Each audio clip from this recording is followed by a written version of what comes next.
Yo, what's going on, people? Welcome to Throwdown Your Questions, episode 206. I'm your host, Tony Polanco, and I'm joined by Emilio Lopez. What's up, people? How's it going? Chris Seeley. Hey, what's up, everyone? Carlos Romero. Yo, yo, yo. Brian Manjoma. What's up, people? Brett Murdoch. Hey, everybody. And Adam Vale. Sucker Free Sunday. All right, man. Hope you all had a nice weekend. Adam, you said you didn't do shit this weekend, right? Yeah. Well, I mean, work-wise, but yeah, I did watch Daredevil. Yeah, man. I didn't play any games. I just wound up binging that because, man, that episode 4, what? Yeah. That should win awards for best episode of the year for any TV show. My plan was to watch like 3 or 4 episodes a day. I watched them all on Friday. They couldn't stop. It was too hard. Yeah, I just kept. Same thing. I was like, I got a burrito, and I was like, I'm gonna sit here. My wife and kids who were staying at the in-laws. I'm like, I'll just watch a few and then play some FIFA. Nope. Next thing it's like 3 in the morning, still watching. And still watching them, you know. Still watching. So my take is I don't think it's better than season 1, but it's better than season 2, you know. Yeah. I like. If we have time to kill, can I ask a brief question? Yes. Is there any nudity in this season? I don't know if this is a spoiler, and I'll tell you why I ask later. Well, Spider-Man shows up, but besides that, no, there is no nudity. The reason why I ask is because I haven't started it season 3, and I just downloaded the whole season on my iPad, and I'm probably gonna watch it on my flight. Okay. And I just prefer not watching stuff that has nudity in the airplane because it's just uncomfortable as hell. I mean, did the last season of Daredevil even have nudity? Not really. Did the first season? Yeah, No, dude, it's mostly language and beating the shit out of each Yeah, other. I mean, there's a lot of No, no. violence in it, Carlos. If you're worried about that, you know. Yeah. Nah, Okay. You're typical American. You're okay with blood, but you don't mind. But titties, that could be different there. yeah, it No, just but gets yeah, awkward. there's no nudity at all. Don't worry about it. You're good, man. It's family friendly. Yeah, man, I'm just worried about some kid sitting next to me and be like, Right. God damn it, I can't watch this shit. Right? Or he's watching it over your shoulder. Yeah, I know. So you're okay with him like seeing people beating the fuck out of each other, but if you see a titty, Yeah, I probably I won't get reported for violence, but yeah, that is Or true. what if the guy next to you says spoilers? Spoilers. I'd be like, hey, Like, stop looking at my shit, motherfucker. yeah, exactly, man. This is my iPad. You Go know, get your own. bitch. Oh man! All right, what's going on to everybody in the Chizat? We got Barry here holding it down. Kristen too. Mr. Carlos. Carlos, by the way, this is going to be your last throwdown for a while. Period, man. Yeah, I'm retiring. That's it, man. He retired to Korea. Nah, I'm gonna go on a pretty long trip, and I'll be back on when I'll be back. The throwdown that's on the 15th. So yeah, like two weeks of like just missing a lot of shows. So Missing a lot of Red Dead Redemption, man. Fuck. yeah, I know, man. I'm gonna miss. I leave the day before Red Dead Redemption drops. Damn, man. Yeah. Crazy. Were the flights like cheaper this time of year? Because I'm like, yo, man, you should have rearranged your shit. No, that is like just everything aligned for this time. Like, Yeah. This is like when I could get like significant time off of work and like just different other like things that lined up. But yeah, the prices don't really like. They're more expensive during the summer for sure. Yeah. But if and then the holiday season at the end. But yeah, should be Did you get interesting. Yeah, man. Bring us some souvenirs, man. Yeah, man. If you guys, yeah, actually, if you guys want something, I can get you whatever you guys want, as long as it's Don't legal. ship it from Yeah, there, 'cause, if it's kosher, Yeah, exactly. Yeah. Or you can ask Adam. Did you get the 8-bito? Remember we were talking about that. Oh no, nah. I ended up spending money on some other stuff. Man, I Mostly should just shoes. send. I have enough of those controllers to send them to everybody in this fucking room right now. Yeah, but you don't like sending even a Dukan. bracelet, so we can't expect Yeah. a controller. The bracelet, The the controller, division I would think bracelet. needs to be in a box. The Yeah. bracelet you could just put in an envelope and just like bloop. Yeah, but that's different though, man. All right. I guess we could start. Adam, actually, this first question is for you. Basically, it's tailor made for you. From G Megaforce 123. And let me finish the question first. I know you want to jump in as soon as I ask the first part. All right. Are wrestling games any good anymore? I played some of 2K's wrestling games and they seem a bit shit. I remember enjoying some WWF in the arcades, but that might have just been young idealistic eyes of a ginger child too stupid to see shit in front of my face. It seems like Fire Pro Wrestling was a moderate success, mainly through a wealth of customization options, but other than that, doesn't seem like there's any good games. Were most wrestling games just shit to begin with, or are we just stuck in a steep ditch? Take it away, man. This is all you. We are stuck in a ditch. The games that he remembers in the arcade are gone. They did try to make one. It was called WWE All Stars. If you can find a copy of that, it's on PS3, Xbox 360. Play that. That's a ton of fun. It's also on 3DS and Vita. Awesome game, WWE All Stars. But what we're getting now, these wannabe Sims, not so great. They add horrible story. They put too much into the controls, and they just get real janky. And it never turns out the way you want it to turn out. So Mm. it's pretty sad. With the New Japan Pro Wrestling, the 16-bit design looks great, but that has a steep learning curve. It's not what you think. It looks simple, but it's nowhere near simple. It's a lot of pre-pressing scheme button together to get a suplex and stuff. It's a little it's definitely a learning curve. It's fun if you're willing to get over the learning curve. The main reason why a lot of people just go with the 2K series is because there's just no other competitor. That's it. Back in the day, we had all kinds of weird spin-offs. Remember Backyard Wrestling and some other promotions would get deals. ECW got one with Acclaim, and there a bunch of them. It doesn't mean they were good, but there were options. We don't have options right now. They pretty much have a monopoly, WWE, with this 2K, and it's sad that they're producing this horrible product, just so boring. And mainly because I guess I play all of them, and this one I passed on, but I've played all of them that I realized it's like, wow, this is the same every year, just an updated roster. Sort of Mhm. like what happens with sport games is what's happening with this wrestling game. And they even had was a big head mode in this one and zombies and stuff. I mean, it's like as if they're like running out of ideas. I'm like, all right, let's just throw whatever. Let's just throw whatever. Instead of just going back to the roots and just make it fun. No, stop with the whole trying to make it simmy and just make it fun. That WWE All Star game was like your typical classic arcade over the top. It's so fun. That game was awesome, and they only made one. And I'm assuming maybe the sales or whatever, but that was a fun game. Build on that. Bring more of that in instead of what they're producing now. So yeah, that's what's going on with the wrestling games. And if you want to get one, you're like, yeah, I want to get that fixed. I want to get that feel. Wait till it's on sale. Get it on a Black Friday. Don't pay full price because if you do, you're gonna get bitter. Once you're playing, you're like, I paid full price for this shit. I don't want to play this shit no more. The online never works. That's right off the bat. They offered, you'll see on the box, oh, you can do Royal Rumbles, you can do tag cage matches. It's going based off other people's connections. Imagine having six guys in the ring, four guys in the ring, all different connections. It's bad. Even if you try to do a tag match, no one plays by the rules. So yeah, you're supposed to have one guy in the apron and another guy in the ring. Well, the guy in the apron runs around to the other side, pulls you down, starts fighting with you on the side. It just drags it out. It never turns into what it's supposed to be. And it's a shame. It's a shame because they've had so much time to work and build on it, and they haven't done anything. So that's it. Just get it on a deep sale. But I'm sorry, there's nothing else. And go find it unless you're willing to go back to your 360 or PS3. Get WWE All Stars. All right, man. Next question here.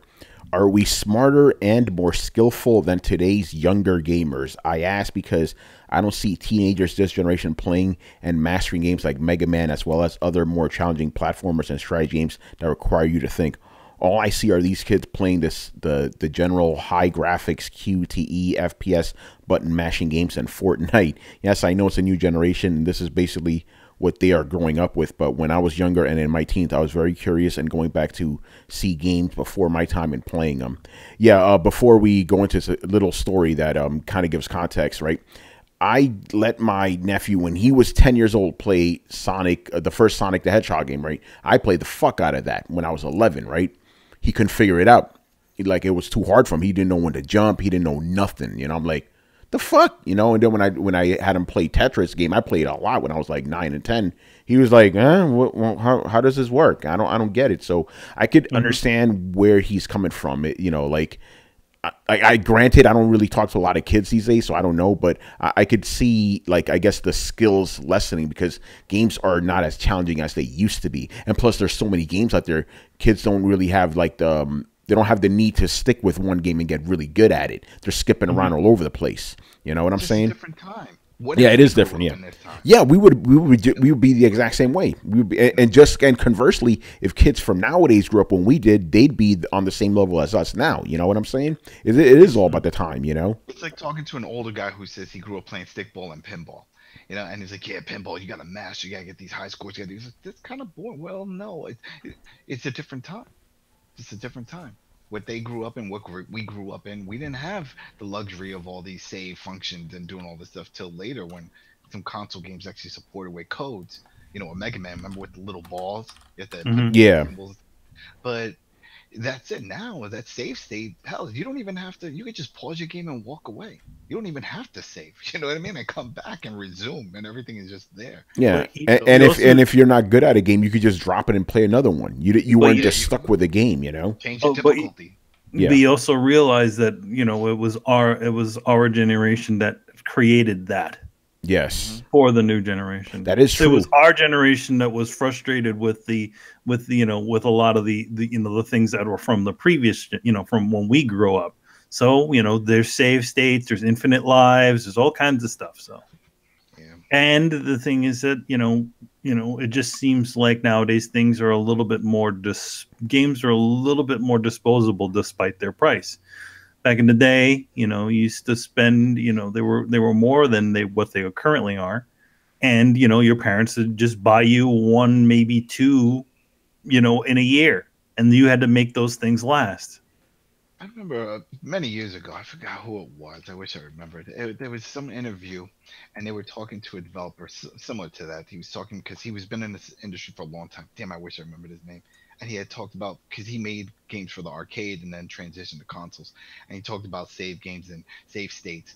And he said that was always there later on because that was a cheat code. We even had developers use those things. The reason why that wasn't implemented early on is because you're an arcade. We were trying to get your money. We want you Yeah. to fail and put in a quarter and play again. What if you always put in a safe spot? Let's say if we had that and you put in a quarter to keep continuing, you could beat the game.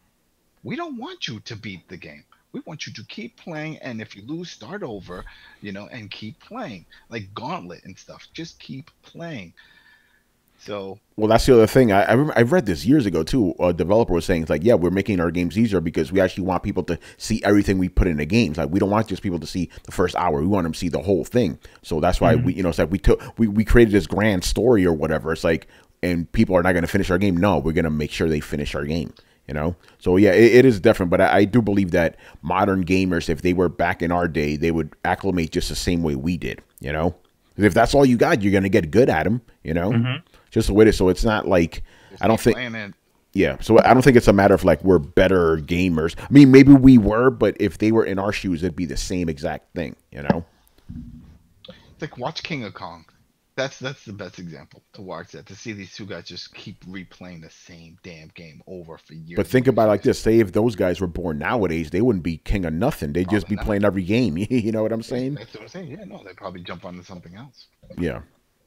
What about the rest of you guys? What do you say about this? Yeah, I agree.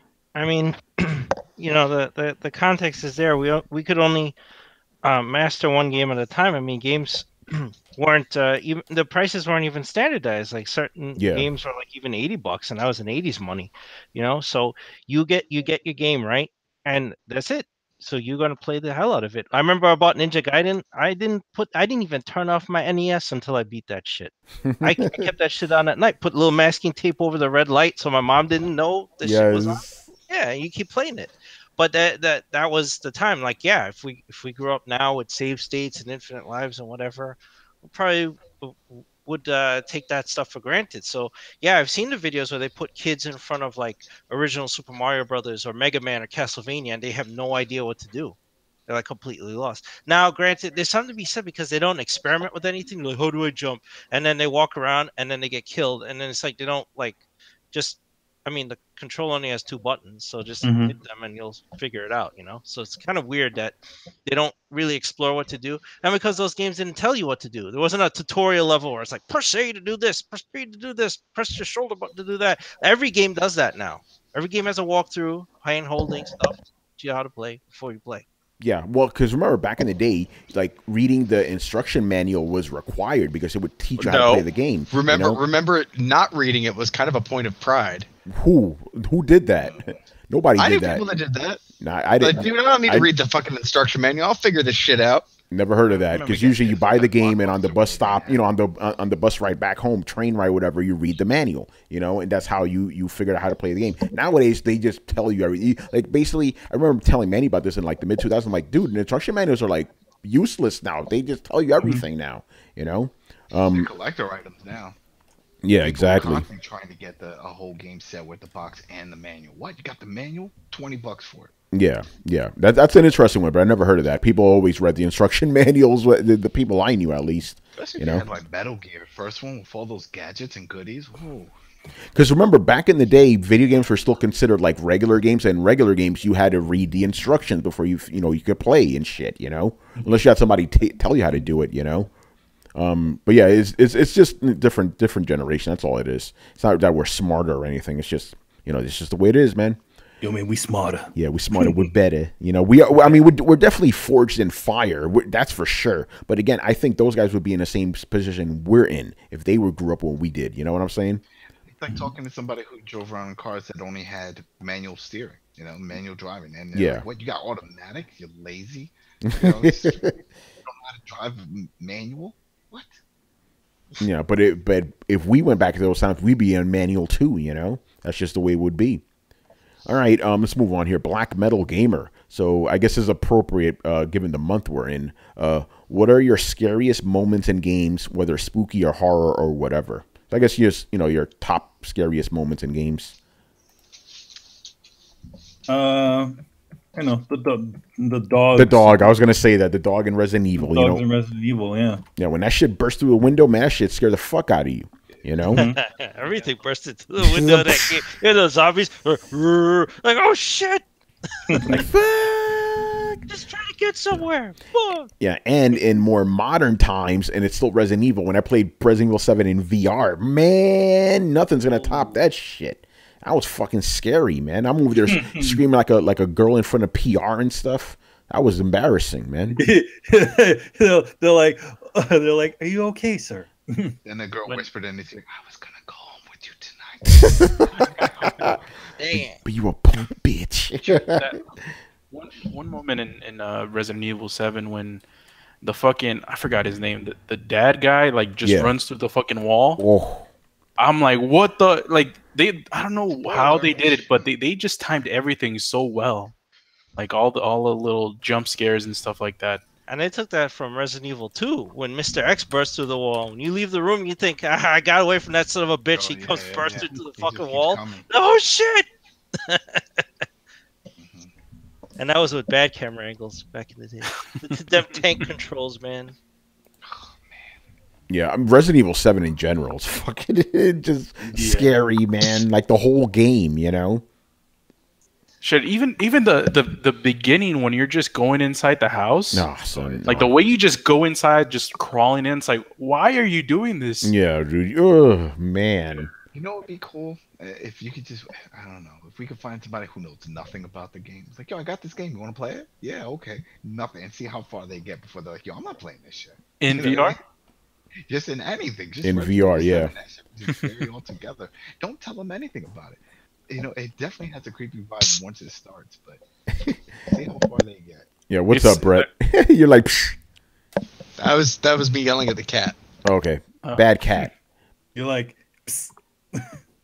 establish dominance. Yeah, right. Yes, in mine, because this is, when it's something, when it just sticks in your head when someone brings up the topic, and it was The Suffering.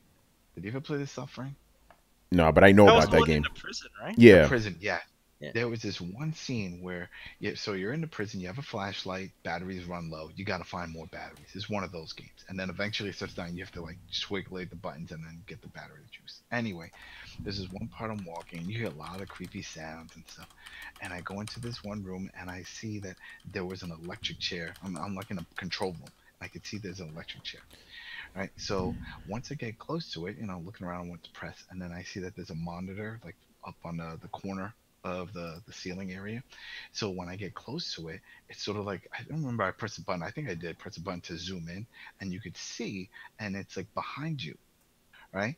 And you see yourself. And then you see somebody just like walking real creepy right behind you coming up. And I backed up real quick and there was nothing there. I'm like, yo, this game just freaks me out. There was a lot of those moments, but that really stuck with me because I've never experienced that in a game. I've seen that done in a movie, but never in a game like that. Yeah, I'm seeing some stuff, obviously, for Dead Space, the necromorphs, Mm-hmm. Shit is crazy. Manhunt was just unnerving, man. It wasn't creepy, it was just unnerving, man, because it was constant tension, If they could remake that, Oh, my God. Rockstar, what's up, man? Bring it back. I don't think I'm people not- can handle that game nowadays, man. That would- It'd be too real. It's that. Yeah, think how that would look with those executions. Oh, Go ahead, Carlos. Are you sure that you're not going to be playing that with Last of Us Part 2? That's what those skills are starting to look like. The Last of Us did have some of those type of execution when the guy was like, "No man, no, stop," you know, talking to you and stuff. You're like, oh wow. Yeah, Carlos, go ahead. I'm not gonna mention Friday the 13th again. There's what else?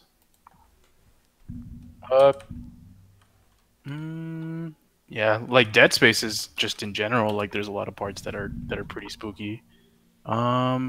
Speaking of saves, remember that was the thing the EA was talking about. They were gonna get rid of the pause function in that. Oh, really? Do you remember that? Yeah, that was the big thing that they were like, oh, they're working on a game and it's not gonna have a pause function.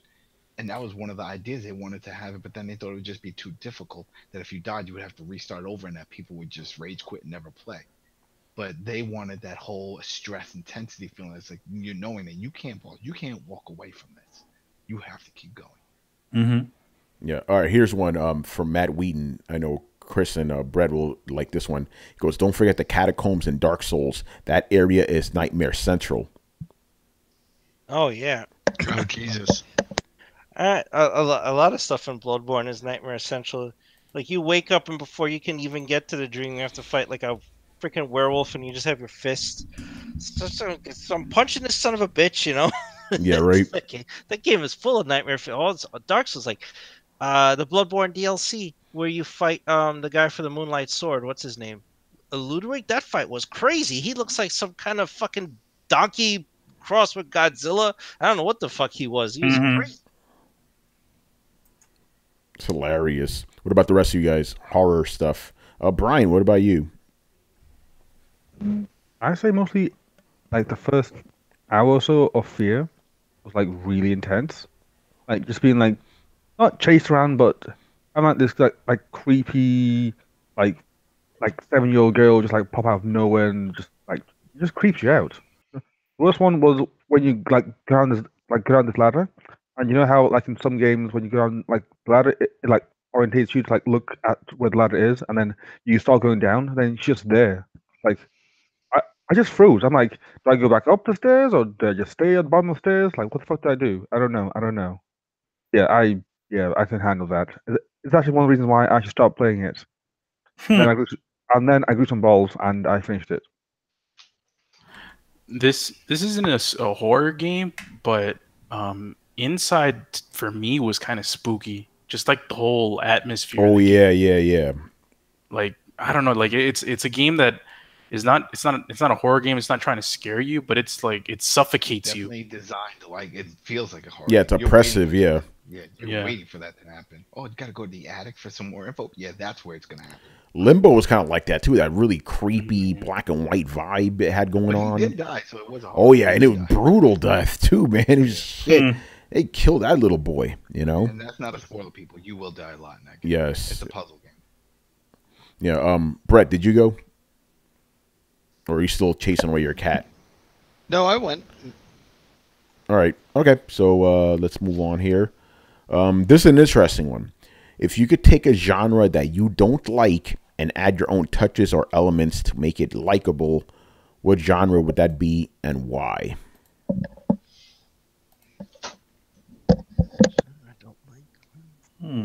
I know. I would redo the fighting genre and essentially have a game in between fights, even if it's just like moving to your next fight or moving through a series of opponents. I don't see why it needs to stop and drop back between matches. And I think that would, like, they kind of did that with Absolver in a Dark Souls fashion. I don't think that's entirely necessary, but you know, even like a hub, like a small couple of Yakuza style blocks, you know, like if you want to play an online fighting game, like, you know, have it like approach and then just, you know, get into a brawl kind of thing. Do you like what they did in Dragon Ball Fighters, where between each match you're like in a big arena and you're talking to other people? You're like little chibi versions of your characters, but you could still do that at least. Yeah, I think more seamless. Like it's just weird to me that the game skips to the beginning of the fight. Like I like how Absolver did it in the sense that it was a very 3D fighter, but it was more you approach somebody and you kind of see somebody, and then you kind of the area that you're in is the arena, and you beat the shit out of them, and then you have a fight, and then you kind of see another opponent, you walk up to them and you have a fight. It felt very much like a fighter, but it had like a Dark Soulsy in between. I'm not saying it has to be Dark Soulsy, but I'd really like there to just be set. Like I don't even want to have like a waiting room. I just want it to be kind of seamless. Like I'd love to have, even fuck it. I'd love to have a Soul Calibur game that basically it's like a small hub, and you just roam around like you fucking see somebody else and you dial in on them, like locking onto somebody in Dark Souls or something like that, and that kind of just initiates the match. And you have a 3-round match, and you respawn right there, and at the end it determines one of you is a victor, and one of you just you just run off into the fields. So that way you're like walking through, like looking, you can hang out in the forest and wait for challengers to come in, or just beat the shit out of people that you meet. Like, and it shouldn't be a huge area either. Like, you don't need like a goddamn Skyrim size area, just like a small town. And I'd love it, like do a portion of Yakuza or something like that, where it's like a Shemnu block or something like that, and you walk around like street brawling the shit out of people.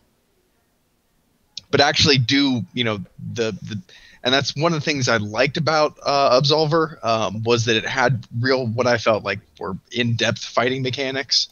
But even then it was kind of a brawler fighter hybrid.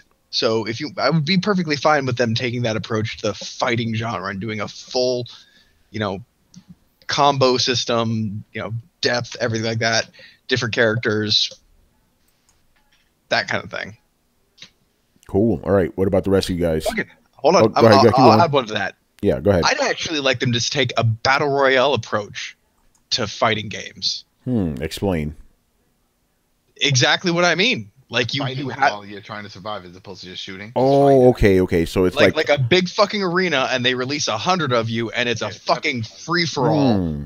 That's fighting, and the area shrinks, forcing competitors down until there's only one standing, last man standing. Brett, please don't give these developers ideas, because that sounds like something they would totally do. Please don't. Come on, you don't think that would be kind of fun? Fuck no! Get out of here with that battle royale nonsense. I don't want that shit. Dynasty Warriors. No, chill. Don't give these guys ideas, because the reason I'm saying is because I could legit see them doing something like that. It's like, hey, battle royale's great. Let's do that with a fighting game. Oh my god, they're gonna do it. They're gonna do it. They're probably gonna do it. Yeah. Oh god. I might actually play that, man. I'd play that. Like a melee Fortnite. Buy that for $1. All right. What about the rest of you guys? I got one. I don't necessarily dislike this genre. Like, I don't really dislike any genre, to be honest. But for example, first-person shooters. What I would do is I would give them sort of what I would call a true ranking system, meaning Halo used to do this, Halo 2, where there was a ranking system for sort of each playlist. Like right now, if you play the game, you just rank up because you play the game.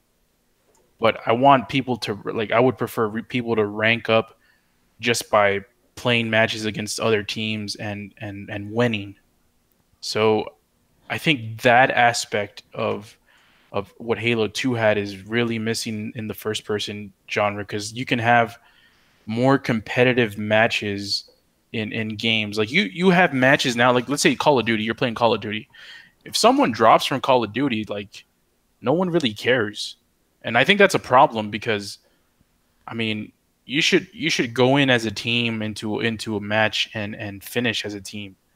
But now it's like just in and out. People drop. Like someone doesn't like how things are going, people drop. But in Halo 2, if you dropped from a ranked match, you'd lose way more experience. And people used to like go ham for these rankings, because like let's say you were like level 50, right? You would get like even a special icon. You can brag about it to everyone that's in your friends list or in your clan. So I think adding a ranking system to to the first-person shooter genre would be pretty good, and not just to play like. I want to see an only rank Afro up. Samurai type ranking system. How's that one? So wait, I'm trying to understand still. So you're saying like when they had the flaming skull helmet in Halo? The Flaming Skull? No, that's Halo 3. No. I'm talking about like remember? Did you played Halo 2, right? Yeah.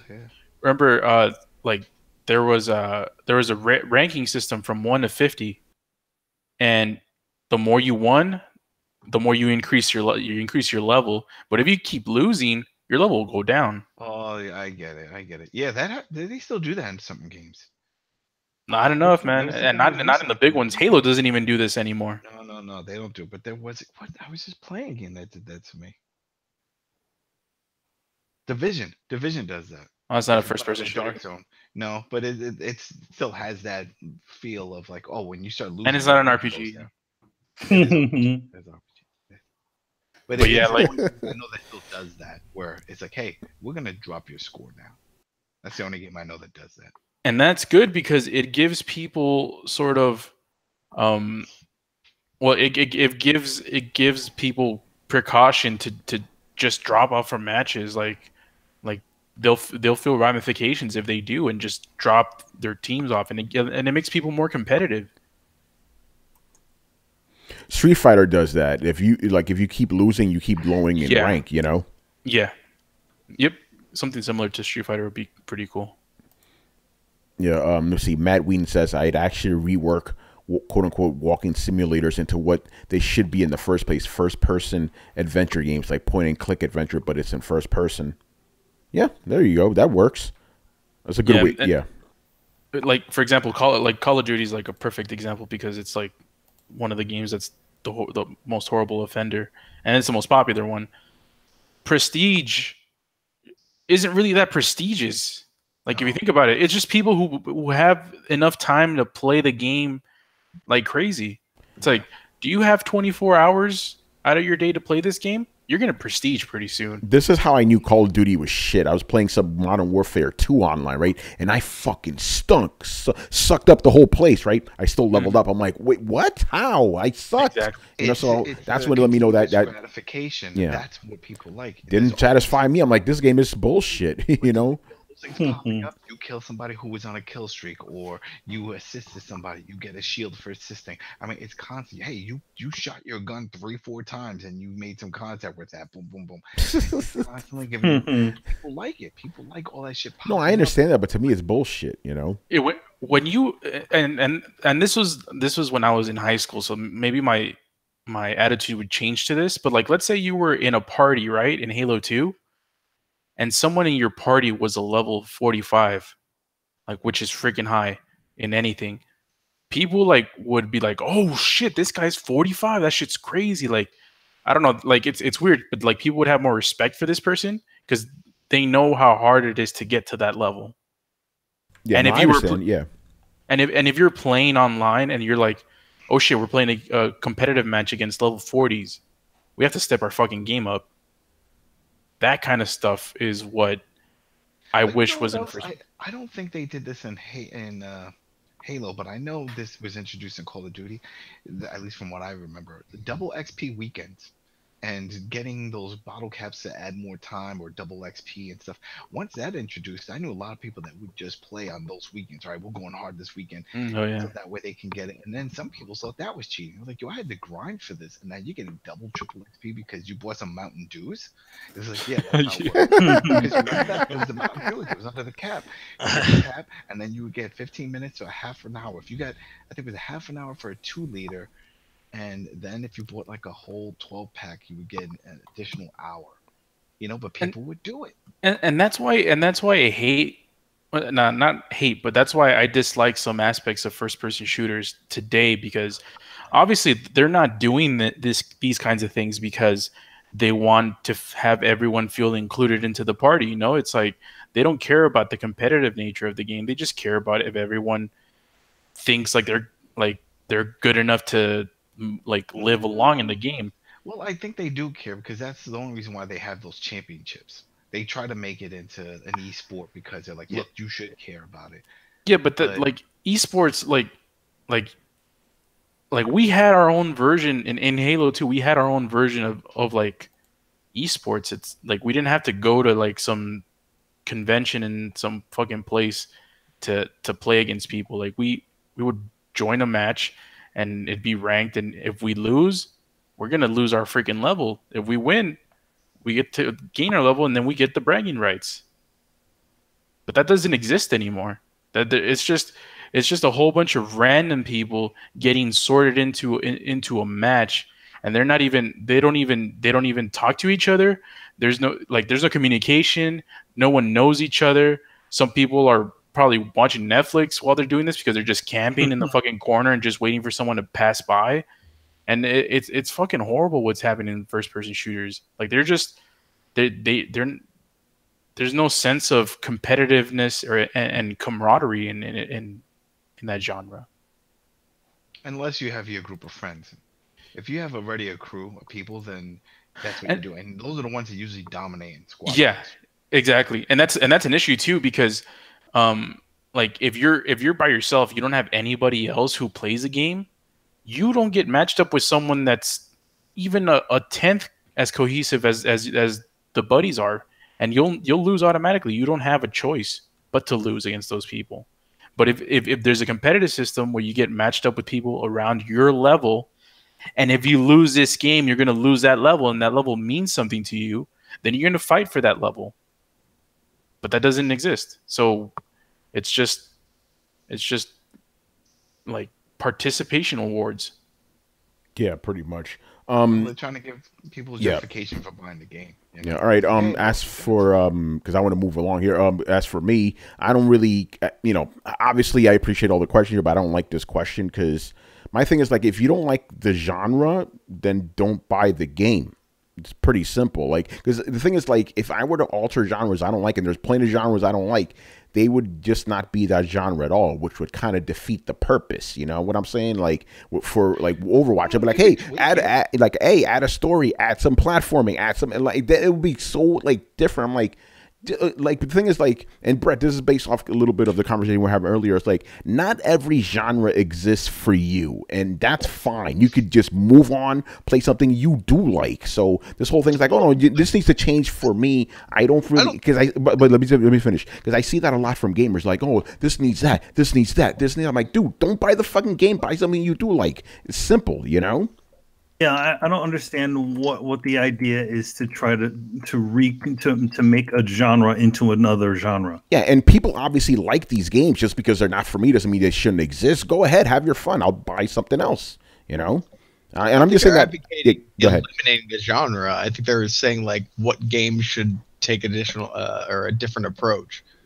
But you may as well eliminate the genre then if you're going to keep changing. No. Like in the instance that I propose, like I don't think they should turn all fighting games into like open world free encounter fighting games. I'm just saying I would like an open world free encounter fighting game. That's how you could change a genre that I'm not necessarily a huge fan of into a game that I want to play. Now, I don't think that means they should stop making traditional fighting games for you. I'm just saying that I think it would be a cool thing. Okay, I think that's where I'm kind of getting lost here, because I'm thinking like, okay, we're changing the whole genre now. You know, that's what I'm seeing. You don't have to change the whole genre. Like, for example, like Call of Duty, right? Call of Duty, what did they have? That's fucking zombies. What the hell zombies have to do with Call of Duty? They just add it and people like it, and that's a tweak to the genre, because that's usually taking, a horror genre of zombies and smashing it into your combat war shooter. Yeah, no, I see what you're saying, but yeah, no, my answer is still the same. I don't need a genre to change anything. Like that's specifically for those people. I don't want to fuck things up for them. No. What? Okay, so answer the question this way: what would you need to change about a genre that you don't like to make it into one that you would? Mostly adding story, but then I would completely alter the genre, wouldn't it? Kind of defeats the purpose. That's what I'm saying. You can say I'd like Fortnite to have story and platforming.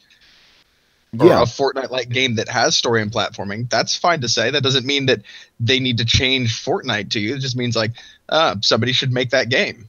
But here's the ticker. I'm glad you asked like that. Even if they do add those things, I still wouldn't play it anyway because I don't like the core gameplay. Well, but then that's not the answer. Like a good example is Fallout 76. Like I like Fallout. I like open world multiplayer games. I would, if you would have asked me, is that something I would like? Absolutely. Do I think it should replace the next Fallout game? No, and it's not. It's just kind of an additional thing because people like me said that they kind of wanted it. Yeah, and going back to what I said, and that's great. You know, they should give you guys that because you've asked for it. Not what I wanted, but I'm not going to say, oh, don't have it or add this or that for me. You know what I'm saying? I'm like, again, I just see that too much from gamers. Like, oh, this, and that. Then I'll like these games. And like these fucking walking simulating games. I can't stand those fucking games. But if I were to change them to make me like them, they wouldn't be walking simulating games anymore. They'd be fucking action adventure games. You know. And that's fine as long as you don't change it into a different like you can't be like, I want all genres to be fighting games. Like, you can't say that. But my thing is, like, basically I'm having a hard time changing a genre I don't like into not okay. Like what you did with Absolver, right, or whatever fighting games, it's still a fighting game. It's still recognized to be a fighting game.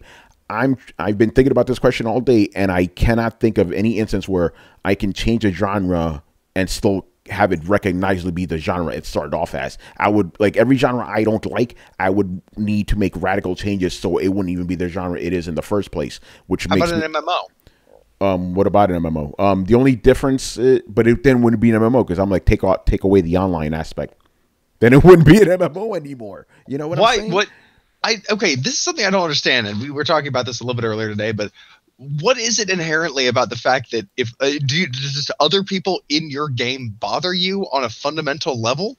They don't bother me. It's just, to me, gaming is a solitary experience. I like that. It takes me away from everything. I could just put myself into the game, no distractions. You add people in there, there's a distraction. And that's fine for certain instances, but for me, it's like when I read a book or watch a movie or watch a TV show, it's just me and that thing. And I enjoy that. You know, I enjoy those instances where it's just me and the world that they're setting up for me. So you add people into the mix, kind of fucks it up. Don't get me wrong, I like talking about those things afterwards with people, but in the moment, I like to experience it on my own. So it's not really that I have anything against it. It's just the way I consume gaming. I like it to be a solitary thing. I get more enjoyment. I feel I get more out of it than with other people. That's where I'm coming at it from.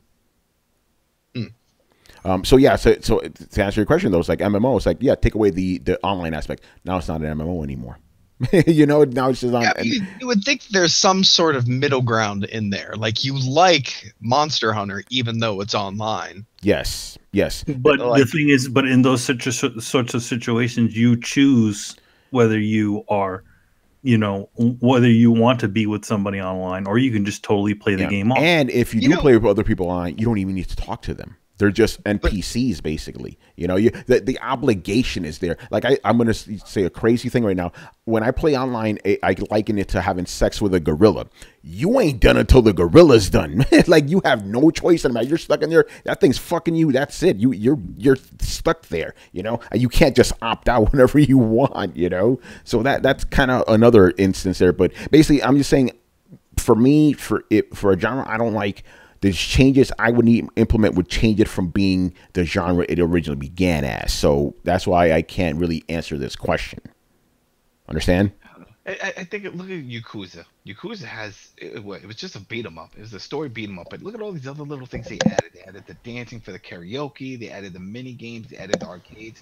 That's what I'm getting as what he was talking about. Because maybe some people don't just like beat 'em up type games. And say, wow, there's a lot more in this game than just that could make this fun. So I've had people come over and like, oh, I don't want to watch you just do this whole Japanese beat. No, wait. I'm going to this arcade here, and we're gonna go bowling. We're gonna talk to a chicken. We're gonna do all this fun. Oh. Okay, and I get to the chicken. Yeah. Oh. You know what I mean? I think that's what this whole question was about. Yeah, like, I mean, you guys can take it wherever you want. I'm just saying it for me. Like, it would need to be radically different. That kind of defeats the purpose. I don't really like when people try to do that. You know, I see it too many times. Oh, they need this, that. In exclusionary terms, though. Kind of, yeah. Pretty much, because that. But again, maybe I'm not explaining it correctly. I'm just saying, for the genres I don't like. In order for you to change it to something I would like, it would not be the genre it originally began as. And I think that kind of defeats the purpose. Well, no, it would be a hybrid, which would be a new thing. Yeah, but then it wouldn't be the genre it originally began as. But it could still be that genre. It can be both. They can make more games. There's not a limit on the number of games that they can make. But if it's both, then it's not the original thing. Okay, let's say that they were making a brand new game that nobody had ever played in a franchise that nobody had ever heard of from a development team that wouldn't otherwise be working on a game. They just appeared out of thin air to just make this genre-defying game. Like Okay. there's no reason to think. I think that's why we're having problems. There's no reason to think that you couldn't change a genre, but you're having trouble thinking that way because you think it's going to exclude something else. What if this were just completely in addition to? But again, it wouldn't be the original thing it was supposed to be. Who cares?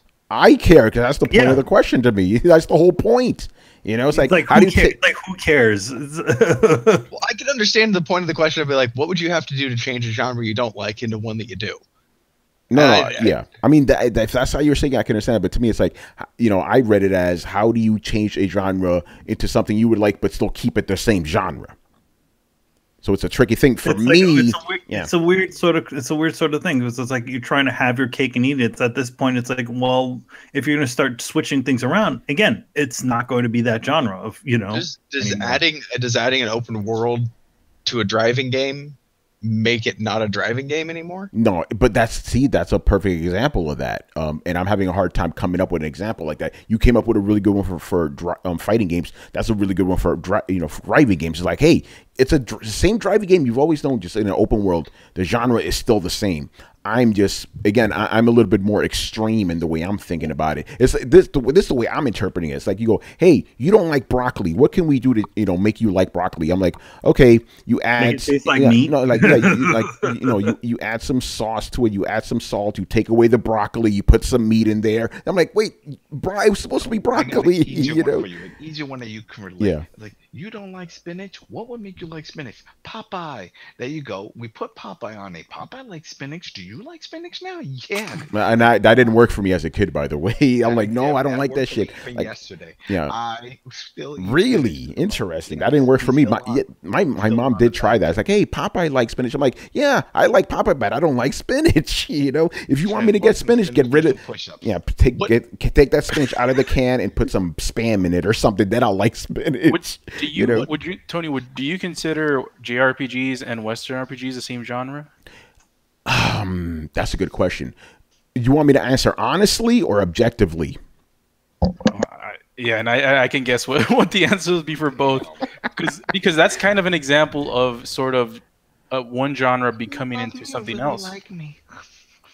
What happened, Adam? Like, do you love me or do you really like me? Yeah, but Carlos, you already know my, personally, I'm like, no, Yeah, they're different. they're animals. different. I agree. But they're not though. They're Right. It's just one deviated to one direction, the other one stayed in another place. Yeah, exactly. Anyway, what about the rest of you guys? What genre would you mess around with? Add some stuff so you could actually like it. I don't know. What would make you eat your vegetables? No, I wouldn't do it because I don't know.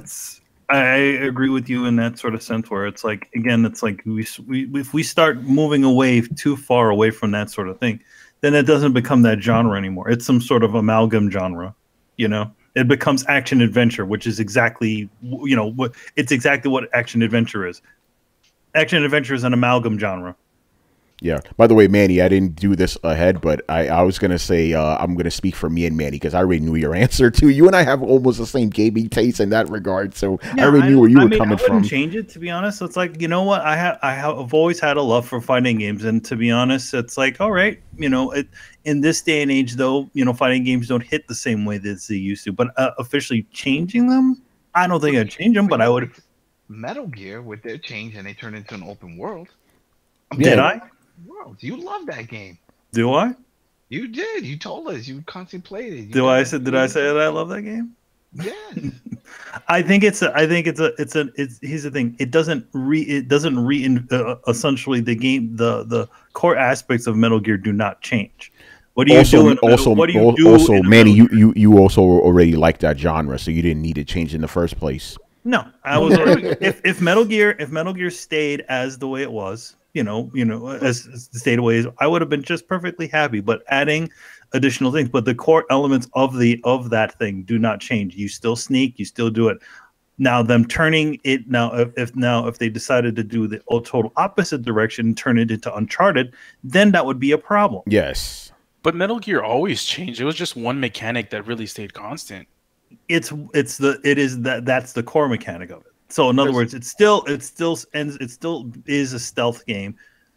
It's just if you took the idea and expanded it.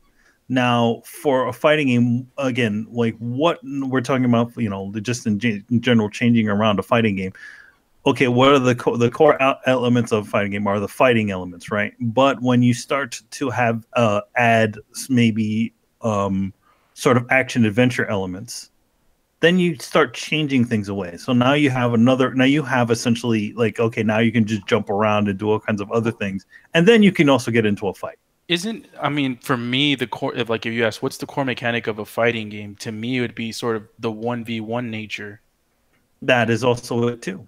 Because there's really, you can have weapons, you can just do fists and feet, you can have powers, 3v3, 1v1. But this is why I'm confused. Absolver's a thing, and it didn't stop the fighting genre from being a fighting genre anymore. I don't really consider that game a fighting game, dude. And that's fine, but to be honest, it's an action adventure game with. Yeah, you haven't played it, so you can't say. It's pretty much an action. By the way, I'm gonna say I'm pretty sure. You have any idea how deep the combat system goes at all? By the way, if I were to say that game's not a fighting game, that would have been on my ass, and man, he got the slide. I'm just saying. No, that's what I'm challenging him right now. Like, you don't. It is a fighting game, and I challenge anybody to actually play it and tell me otherwise. Yeah, no, I can. Yeah, it's a fighting game. It's a fighting game. Yeah, it's a fighting game. It's a fighting game. It's a fighting game, but the lobby is just Sunday afternoon samurai theater where you walk around and the guy's like, "Why are you looking at me?" And then that's it. You just start beating the shit out of each other. That's it. It's literally like old 70s kung fu movie. There's just people looking to this fucking shit up, and it's just like, "Hey, what's up? We're gonna do this." So that's it. The lobby is just you walking around, really. So you have the adventure, but the adventure is the lobby. The real core is the fighting. It's like Dragon Ball Fighter Z, except it's not the chibi thing, and you don't have to go anywhere after you meet someone in an arena. I sure as hell hope that made sense. No, it didn't. It flew right over my head. It made sense to me. It's like saying, okay, how would you like to change a Pokemon game? Like, I would like to change a Pokemon game to not be like RPG encounters. I'd like to be able to just be wandering through the woods, looking for a thing, and then I don't need the zoom in screen or anything like that. I want to seamlessly go into the battle sequence and let me have my my command attacks like a traditional JRPG. And oh, by the way, as I'm hunting through those woods, I'd love to see other players. I'd love to be able to run into Carlos trying to catch the same Pokemon as me and have a turf Pokemon battle. Oh, and be like, "You get the fuck out of here! No, you get the fuck out of here! These are my woods. Pokemon battle right now. Loser leaves." But Brett, see, now you're talking about individual games. I could easily answer that question. We're talking about an entire genre here. If you ask me how would you make Pokemon more likable to you, I could easily answer that and still keep it a Pokemon game with some of the things you said. But we're talking about an entire genre here, so let's keep it there. Well, how about JRPGs? Would you like to be able to have random encounters with other people playing JRPGs if you wanted to? No, you hate multiplayer games. Yeah, fuck no, that's stupid. That would be horrible. I don't know. I mean, I just slightly off topic on that. I mean, I think one thing that you don't get about the way Tony sees those sorts of multiplayer games is essentially like somebody walking through, deciding to take, you're reading a book and then all of a sudden it's like a communicative book and somebody decides to rip a page out of it who's standing next to you while you're trying to enjoy the content. Just because there's other players there doesn't mean you're forced to engage with them. Yeah, you are. Most of the time you are. No. Monster Hunter, you're not. Fallout's the perfect example. You only take chip damage unless you return fire with somebody. So if you don't want to get into a firefight with somebody, you can just walk away. No, but here's the thing. I still see them. I know they're there. That already takes me out of the experience. Understand? No, that's what I don't It's like another- understand. it's also like okay, you're playing the game along the way, right? And then somebody in the room is just deciding to run around in circles. It's like okay, so now immersion destroyed because this guy is not even in that world. He's being douchebag who wants to run around in circles. I mean, people run around in circles in real life. Oh yeah, okay. That's one of the things that I like about like when I first played World of Warcraft. Like you just be running around in a vast like forest where there's like nothing you can see on the distance, and then you just stumble across like a group of 10 people dancing. It's like, what the hell are these guys doing? Right? Like that's odd. That makes for some great stuff. I don't see that as excluding content. The thing that confused me about your point of view, Tony, is just the whole like them there makes me feel like the immersion is already broken. I'm like, I don't understand. Like I get the whole like I don't like the big name floating across the screen, but like if they weren't named, if there was just some random jackass, like you're playing Skyrim and some random jackass runs into the archer or the bower and comes running out back a second later, like notching some fire arrows, and then goes and shoots a warthog or something like that. Like, how does that even not seem like? How do you even tell that's not an NPC unless you decide to interact with them? I'm pretty sure that wouldn't happen in like a normal game if that was like a scripted thing. It's weird. By the way, Manny, I like your book thing, but it's not. I wouldn't say ripping a page out. It's literally I'm there enjoying my book. Some dude just rolls up, gets real close to me, like, "Yo, man, I'm reading too." Oh, let's change the page. I'm like, "Yo, motherfucker, I ain't done yet." I feel like we're close to an answer actually from Tony. So, Tony, would you say that you would enjoy the multiplayer genre as a whole more if you weren't able to distinguish NPCs from actual players, unless you decided to engage with them? Maybe, but if I know I'm online, then that already like lets me know that hey, some of these people may actually be actual people. That's already all right. You're just pissing in your own Cheerios on principle. Then I don't know how. By the way, this is the way I see it. Remember how you were complaining about how when you're playing Assassin's Creed Odyssey, it makes it very abundantly clear that it has microtransactions. That's the same way I feel about like constant online. It's like I know I'm there, and it's kind of fucking up the experience for me. I want it to be a solo thing. So you're definitely not going to play this Fallout 76. No, here's the thing. We'll see what happens, but right now, everything I'm hearing from it doesn't seem like my type of game. That's definite interaction. Yeah, I know that's exactly. And even the what was it? Yeah, Todd Howard. He was like, "Hey, if you don't want this game, wait for Fallout 5." I'm like, "Okay, I may do that then, Mr. Todd Howard." He said it. I will take you up on your offer, Mr. Howard. Was this at the Nintendo, the Sony, the Microsoft, or the Apple conference? Or the Bethesda conference? He's in everything, man. Anyway, let's move on here. Unless anybody wants to jump in, what other genres would you change? Make RTS if let's say Command and Conquer had a weird fighting mechanic or zoomed in Gears of War type mechanic. Like I like the RTS, especially like the Command and Conquer series, and you can like bunker in and stuff. But what if there was a button I could press that could throw me into like a third person or first person view? It's called Brutal Legend. Oh shit, he's got a point there. Ahead of his time. Yeah. By the way, Brutal Legend is going to come up later on in the show. No, but Adam, I'm glad you brought it up because I was thinking like because I don't like RTS the genre at all, but I can't think of a good way of making it better for me.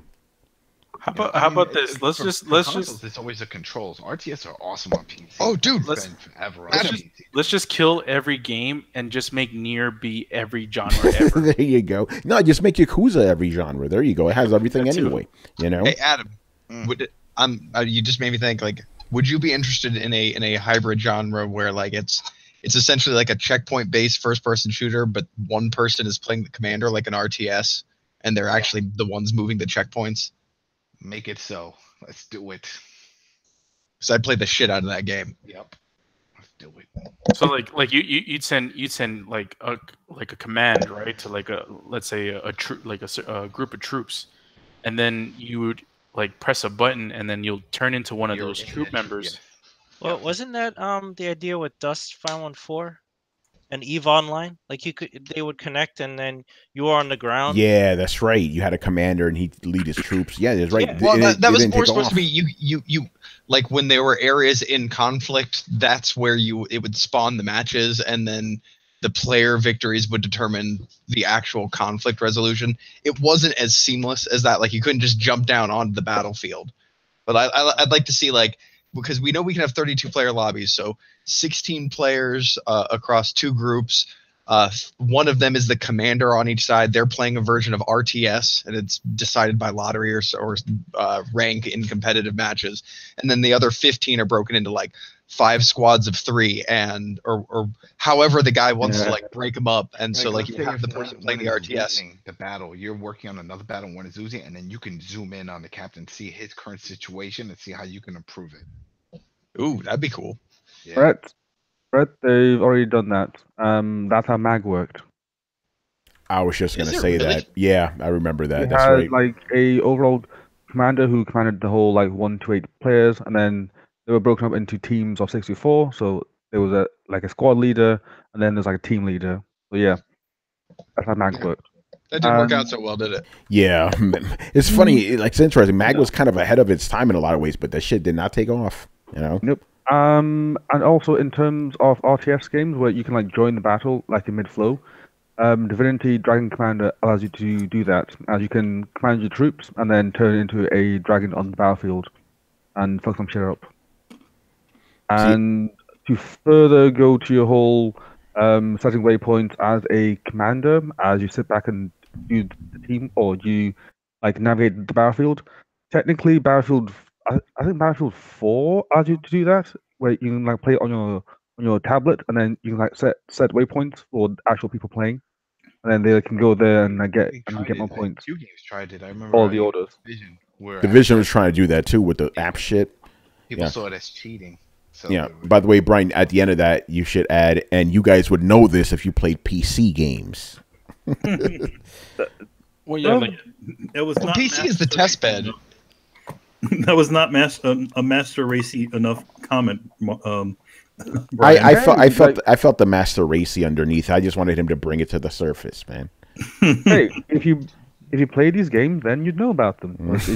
If all you do is play God of War and Spider-Man, then hey, that's your scope. There we go. That's what I wanted to Hey, hear. Nice. I'm playing Assassin's Creed 2, Brian. Assassin wow. who? So different. That's what he Oh, said. I know. I'm a real outlier. And you know what? We're planning on playing Red Dead. Oh wow, that's like 3 shades of black right there. What? That's racist. Oh man. Anyway, Brian, what about you, man? What genre would you change, man? I wouldn't change a genre. I just change one game and like not get rid, but change the one thing that annoys me about this one game. Call of Duty. I can't stand the idea of kill streaks. I find that they don't reward people that play well. They just reward people that play in the most irritating way possible. I agree. And I It's all can't stand about that. kills. Like, Still the most kills. you just can't reward people for getting kills in game modes that don't focus on kills. For example, okay, if you have it in team deathmatch, fine. You know, the whole objective is to kill the other team. But if you have it in a game mode like domination, the idea is to capture the points. So King of the Hill. But then why are you still rewarding people that get the most kills? That's like there's many ways to get the most kills in King of the Hill. Either A, sit back and pick people off, or B, be aggressive. And the point is, not many people are actually that aggressive, and hence they still get the kill streaks. So change it to a point where it's not based on how many kills you get in a row, but some sort of like point-based system where if you do more things relative to the objective, then you get more points. You get more points, you get the kill streaks, or you get the point streaks, or you get the actual streaks things. And they don't reset. I'm sick and tired of like, hey, you were 1 kill away, or you were like X points away, and then now you reset the whole thing because some guy had like an RPG and killed you. Like, really? Like, I don't see how that's my fault. Like, if someone shoots me in the back with an RPG, or if someone's like randomly spinning around and hits me with a sniper rifle, I don't see how I could have done shit about that. A few years So, ago, yeah, that was an issue people complained about, and then they created a perk, the perk to let you carry over your kills to the next round. so that way you can continue your kill streak. So you just have to use a perk for it. But yeah, that was a big issue for a lot of people. Remember, like in Call of Duty, like all you need is just get like what 1 or 2 kills, get a UAV, get one more, like 4 kills, get a predator missile. UAV 4 gets you, a predator missile. Once you get the predator missile, you get a fucking chopper, and it's like, what was the best one? 10, and you get the nuke. Was it 10? 25 was a nuke. 25. That's it. 25. Get the nuke. Yeah, it was some of the cheesy bull ever because there's like certain things that you can do to like maximize the crap out of it. Like there's one map where it was all just wasteland and no buildings, so hence that's the map that everyone played on to get nukes. And then all they did was they just had the first 2 were just airstrikes, and the first one was an airstrike and a Harrier jet, followed by an attack helicopter, and then the nuke. Yep. And it all just built. So hence, if you get like 7 kills, then you were sorted, and then you just win. Like, I don't see how that's even a thing, you know.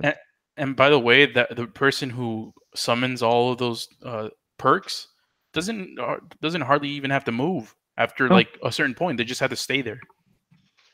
It's crazy. It just promotes gameplay that's not exciting to do or watch. Like, if you actually get it in the legit way, in that you are aggressive, you are controlling, then yeah, it is rewarding. But then if you get it in like the most boring way ever, then it's just the dullest thing ever. Like, I had like a couple of them where I just sat back and just sniped people like the whole match, and I got it. People find that fun sniping. I mean, it looks great in movies when you see someone sniping. Everybody knows from which was Saving Private Ryan. Remember that dude saying his little prayer and sniping people? Like, yo, that's badass. He's catching people in motion. Shit, the sniping mission from Modern Warfare was probably one of the best. Oh yeah, I was nuts. I'm still stuck on that. I'm veteran on the remaster. You know, at the end when you're at the carnival and trying to do the extract. Yeah, that's fucking hard. I'm veteran. Oh my god. Yeah. All right, man. Let's move on here. Mr. Matt Wheaton, who's actually in the chat room with us, very enthusiastic about mechs. All right. His first question is actually specifically for Adam, me, Chris, and Manny. But everybody's free to join in, obviously. What would be the most metal game you've ever played? Can I just say the obvious? Manny, go ahead, just say it. Yeah, it was Brutal Legend. Brutal Legend. Come on now. Yeah, it was Brutal Legend. Yeah, it was the most metal game ever. That is, not even close. The whole game is why you go into a metal. Yeah, Doom is a very metal. Yeah, Doom is another one in there. It's not like heavy metal genre, but it has the feeling of metal. Like, that is a very metal game in that sense. So, but yeah, I'm just going for the literal one because it's Brutal Legend. You're in a literal metal world. The whole soundtrack is metal. You're in a heavy metal world. Yeah. Yeah, it's true. Yeah. I think that's it. Actually, what's the name of that game? I'm forgetting now. The game I recommended to you, the side-scrolling one. That was fucking metal too. Slain? Slain, yes, that's another one. Slain's got a killer soundtrack, man. Yeah, the game isn't that great, but yeah, it does have a soundtrack. And when you beat a boss, he just starts headbanging. Yes. You can throw the horns up and stuff. Yeah. What else? I think that we just named all the big ones, to be honest. What about Duke Nukem? Wasn't that like kind of an action game, but it's not metal. Yeah, I wouldn't call it that. I don't know. Also, a game doesn't exactly need to be considered metal. It could just also be the content. Yeah, like Doom. Yeah, this was Matt Wheaton says. I'm glad he's here. He goes, mine would be Brutal Legend, of course. Splatterhouse. I could see that. I could see why you're saying that. Lords of Thunder, okay. Slain, Fist of North Star, yeah, I guess. Yeah, Fist of North Star. Lost Paradise, yeah. Yeah, because it could just be the feeling too, It doesn't have to be like the actual thing, but Doom definitely that. Loaded, I don't know. I don't think I played that one.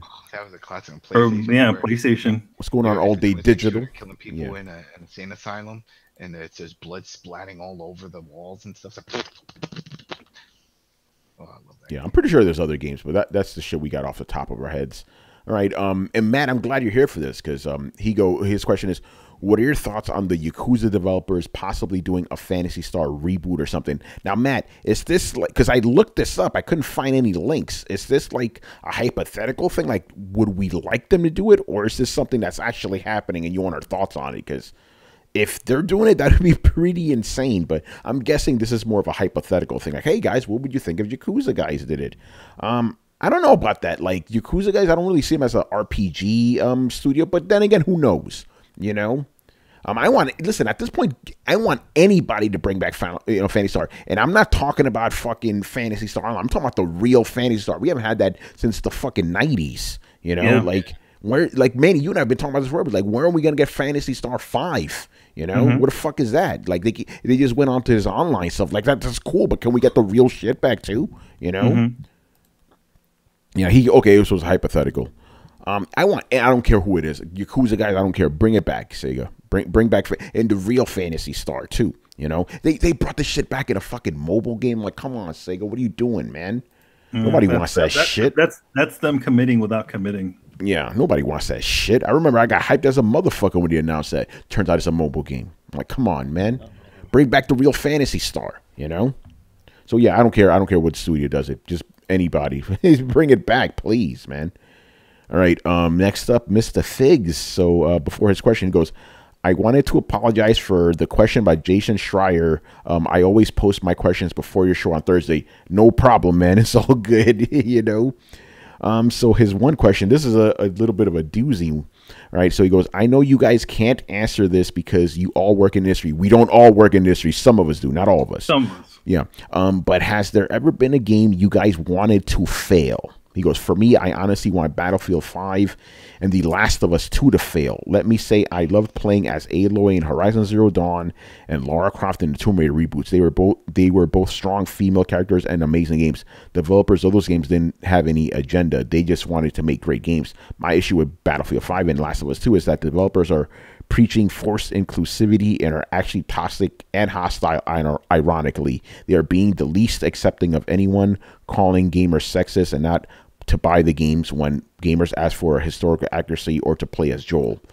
All right, there's a lot to unpack there, but for the first one, no, I think we kind of answered this before. We don't want any game to fail. That's kind of it's kind of fucked up. Why would you want that? You know? Yeah. We definitely don't want Battlefield to disappear. We don't want to give Activision Call of Duty a monopoly. You do not want that. You know? No. So again, somebody did ask us like kind of this. Yeah. We definitely don't want The Last of Us to fail because we're all ponies. Yes, right. Giddy up, right? Pony down. I wouldn't say fail. I mean, no, I don't want any game to fail. That's like because think about it. Like you basically want even if the game, even if the game is shit, right? For example. You don't want those people out of a job. You know what I'm saying? So you got to consider that. You can't just be like, I want the game to fail because it's doing, even if it's doing fucked up shit, it's like, you don't really want that, I'm not going to get too deep into the minutia about yeah, neither am I, Yeah. But, I mean, even if it did have aspects of that, and let's say it does, I don't see The Last of Us 2 being a horrible game. Or being like anything not worthy of someone to experience that is just open to that type of game. Like in general, like Naughty Dog has a track record. They don't really make horrible games. No, they don't. Just because they have something or aspects of something that you disagree with, you might be thinking they're pressing on an agenda or whatever. If at the end of the day it makes it a bad game, then you can call them out for that. But they still have the benefit of the doubt right now. We don't know if whatever your critiques are about your preconceived notions about the games are, like, if it's affecting it right now, like if it's making it a horrible game or not.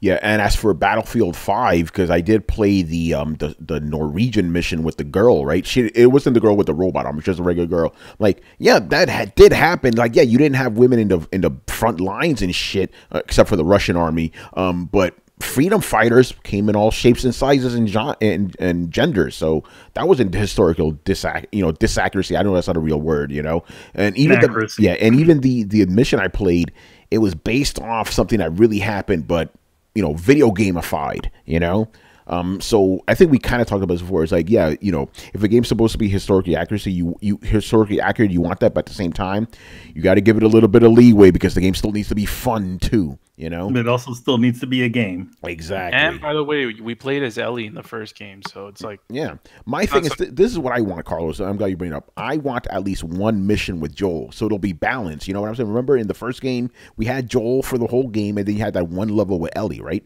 So give me that in reverse. Give me Ellie for the main game, for the whole game. Boyfriend Todd, would you? Boyfriend? She ain't got no boyfriend, son. But I would like that. It's like you give me one mission with Joel, just like give me one mission with Ellie, and it'll be a nice balance, you know? Listen, as long as I can kill motherfuckers, I'm happy, man. You know, even if she's like, girl power, I'm like, whatever. Let me kill motherfuckers. Her DLC, I enjoyed her DLC. That was a good DLC. She's not a big, strong dude, you know? I mean? She is now, you know? Yeah, but at the time, so you have that. It's sort of like when Resident Evil, where you play as a little girl? Remember when you had to crawl around? Yeah, oh shit, yo, okay, Joel DLC, give me that. Balance it out. That's all I'm saying. Give me a Joel level, give me a Joel DLC. We'll be good, you know? yeah, because Ellie is just as important to the story as Joel is. Of course, yeah, she's crucial to it. You know, you can't dismiss her and stuff. And by the way, I should just say this: even though the journalist had that specific reaction to that scene, I don't really feel the game's pushing that. You know, not really. But the Battlefield guys, they fucked up. But they said, "Oh, don't buy our game. Are you stupid? That's why your sales are down now. Your pre-orders. Don't tell people not to buy your shit. You know, that's might listen to you. They might listen to you. They will listen to you. You know, come on, guys. But I think I speak for all of us here. We don't want any games to fail. No, that's just. I don't want to see any games. No, that's job loss and stuff. And then when it fails and then they shut down, then everybody starts bitching at the studio. It's like, yeah, well. Yeah. All right, man. Moving on. The man. Something like real quick. Of course. I've done that in like a long time. Yes. Yes. But we're not finished yet, Brian. We're not finished until Brian's done. Yes. Yes, I agree with Tony. I don't want games to fail, but at the same time, there are trends that I don't want to exist. I think that's pretty much the sentiment of everyone here. Oh yeah, There's things in video games that we don't like, whether it's stuff outside of the game or stuff inside the game.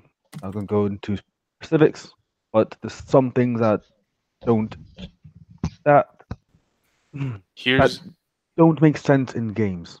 And I think that's what he's trying to say. Yeah, we don't agree with games failing because then again it puts guys out of jobs, and gaming industry is very tough enough as it is, as we've seen with Telltale and all sorts. So yeah, we don't want that to fail. But at the same time, there's certain things that shouldn't be there in the first place. So I think it's don't succeed, but don't fail. As long as they recognize that this is what made it not succeed, but then we're happy. But here's the issue, like I don't know if I read it wrong, but it seems like Mr. Figs wants them to fail because, it's like that's exactly what he's saying. He wants them to fail because of that. Yeah. We don't know if these games are gonna suck.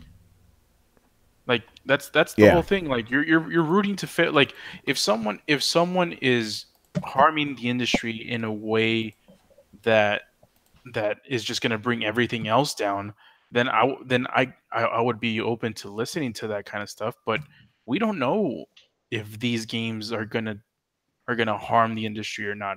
Shit, The Last of Us 2, like when we watched that shit on E3 on the streams, we went crazy for that stuff. Like is that gameplay? Is that gameplay? Is that gameplay, man? Is that the best fucking part, son? they're giving us what we want, and it's like. Yeah, there might be some things that it's just like it's that you might see that it's like an agenda or whatever. But games aren't for everybody. Certain genres. Yeah, we said that before, didn't we? Not every game's for everybody, man. Yeah, you know. And here's where I'll end it. Like there are different there's another medium of entertainment that I will not say what it is that is doing what you're doing. And look how bad they're doing right now. Yeah. You know, me and Chris are like, yeah, we know. Somebody here may not work in that industry, but we'll leave that alone. All right, moving on here with the guy with my favorite name. I'm sorry, you guys can't top this one. Spacey's Pleasure Yacht. So his question is, what are your favorite stealth games? Which one of these do you play purely stealth with no aggro? Very interesting twist there. I like that. No aggro? Yeah, like 100% pure stealth. Hope. Adam's like, "No, fuck that. I should kill everybody." Yeah, that's like Metal Gear, the Metal Gear series. That's the Metal Gear Yeah, series. it's Metal Gear. But the thing is, I try. Here's what I always do. I always try to be as stealthy as possible, but I want the option in case things go fucked up, I can just kill motherfuckers. That's why I didn't like the original Splinter Cell games. Like, as soon as you got caught, you were pulling you out of the mission. I'm like, really? I'm in the middle of Russia, motherfucker. You pulling me out? So that's why I like the new Splinter Cells. Like, oh, I fucked up. Time to kill motherfuckers. Or Tony, or like the side missions in Spider-Man, What do you mean? like the The Mary stealth stuff. Jane. Oh Mary yeah, Jane, it's like, come on, son. Let me. The Mary Jane pops out and starts shooting, motherfucker. It's funny though, cause like just the whenever you get caught, the animation's like, Oh, no. Yeah. You don't that's just see fucking hilarious. horror Yeah, it's afterwards. hilarious. Yeah, but literally, guy going, we're pulling you out of the mission. Like, what? Really? I'm in the middle of this shit. Yeah, Metal Gear, Hitman. Hitman's really becoming good lately, man. I really like what they've done with the last couple games. I like the last Splinter Cell game, Blacklist. Bring that shit back. And even though I've never played more than one of these games, I did like Thief, the last Thief. That was really good. You know, That was like Thief Light, though, that one. it was Thief Light, yeah. But it was like one of the things I like. First person game that actually had good parkour. That's why I like Dying Light so much. I'm like, oh shit, they actually got it right. You know? Yeah, that's pretty much it for me. What about the rest of you guys? What are your favorite stealth games? Yeah, I would obviously say Metal Gear. I mean, the thing is, like, yeah, I kind of swore off a little bit of the Splinter Cell one because just for that original one and how it was, it's like, oh, we're stop right there. We're pulling you out of the mission. I'm like, come on, guys. It's actually not a lot of games that have or in the stealth genre. You know, or a lot of good ones, we should say. You know, I mean, because here's the thing: like, there are some games that have very good stealth aspects. yes, like Like- Batman. You know, Batman does. Even like, like it's a very kind of light version of it. But yeah, yeah, But even that didn't end the game. It just gave you the option. If not, then yeah, you can literally be a badass and just take everybody out, right? Or or you just whip everybody up. yeah. I was thinking about that too. There's a lot of games that have good stuff in them, but like proper stealth games, there's not too many of them. Like, I've like in Uncharted, like the recent Uncharted, what was it 4? Yeah, Uncharted 4 had a pretty damn good stealth aspect to it. I went through most of that game without even shooting. To be honest, that's how good the stealth was in that game. Carlos, were you gonna say? Would you consider Inside a stealth game? It's a good question. Did you play Inside, Tony? Of course, I played it on PS4 and I played it on Switch this year. Oh, okay. Actually, no, I didn't play it on PS4. I played it on PC. On my PC? I didn't know this. Yeah. I played that shit twice. It was a good game. Carlos, I'm gonna say it's not a stealth game, but it definitely has stealth in it. It's like a stealth platformer. Yes. That's what I would say. That one had good stealth mechanics. Yeah, but that game will not allow you to get aggro because you can't even attack. Oh, yeah. You know? Oh yeah, yeah. Like when you get caught, they shoot that thing that hooks into you. You're Yeah. That's just funny, man. Or when you're swimming Oh, and those God. freaking mermaid things get you. Oh man. Oh, that shit, man. That shit is stressful, man. Manny, you play Inside? No, I haven't. You'll like it. It's only 2 hours, man. You'll like it. Oh, plus, I haven't no spoilers. Those last 20 minutes, man. Oh shit, Carlos, you already know, son. Yo, man. Yeah. Talking about aggro, man. Yeah, right. I haven't Shit. played Inside, and I also wanted to play Rhyme. I haven't played Rhyme yet either. You haven't had a rhyme or reason to. Yeah, Play you know. but don't. Yeah. Don't. Right. Wait, that's the wrong one. Yeah. Anybody else? No, Last of Us is not a stealth game. It has stealth in it though. Yeah, Last of Us has stealth. In it. Again, that brings up to the shit we were saying before. It's like there are a lot of games with a lot of good stealth in them, but proper stealth games, yeah. Action adventure genre is just the amalgam genre. That's Everything. that's why it's my favorite genre, man. Wait. I could have swore there was a trophy to complete the whole game of Last of Us in stealth. Is there? But that doesn't make it a stealth It game. doesn't make it a stealth That game, yeah. means it could be a stealth game. It's not required for combat. No combat required means it could be a stealth game. But it's not a stealth game at its core. Understand? I see what you Yeah, guys like are they don't saying. sell. They don't That's sell possible Last to of do Us. it. They don't sell Last of Us as like it's a stealth mission game. You know, they Yeah. don't sell. Exactly. I Yeah, it's don't know. interesting because Splinter Cell still has that. I mean, what was it? Hybrid Heaven also had it, right? By Konami, that was a stealth game too, as I remember. Hybrid Heaven? Hybrid Heaven? Never Wasn't even it Hybrid Heaven? never even heard of that. I never heard of that. Just making up shit again. Man, you stop making up stuff, man. I don't Right. make shit up. That's Adam. Oh. Oh, damn. No, man. I just spread fake news. There's a difference. Yeah, anyway, I think we got that one covered. Moving on here. Hashling and Slasher, man. By the way, he cheated. He actually asked 3 questions, but we're gonna only answer the first 2. You know? Oh, you being sassy? Yeah, but I'm gonna. I wanted to throw Oh one yeah, more. go ahead, Chris. Go ahead, man. Hitman, Oh yeah, the Hitman series. yeah. Great. Oh yeah, stealth Hitman. mechanic. Yeah, Hitman. I actually did say Hitman earlier, but I guess. it Oh, got you did? lost. Okay, Yeah, I did. I'm That's sorry. why. Yeah, Hitman is great. Yeah, like I said, actually, as a matter of fact, I'm going to say this now. I'm glad you bring this up. Hitman. Adam cutting me off. Go ahead.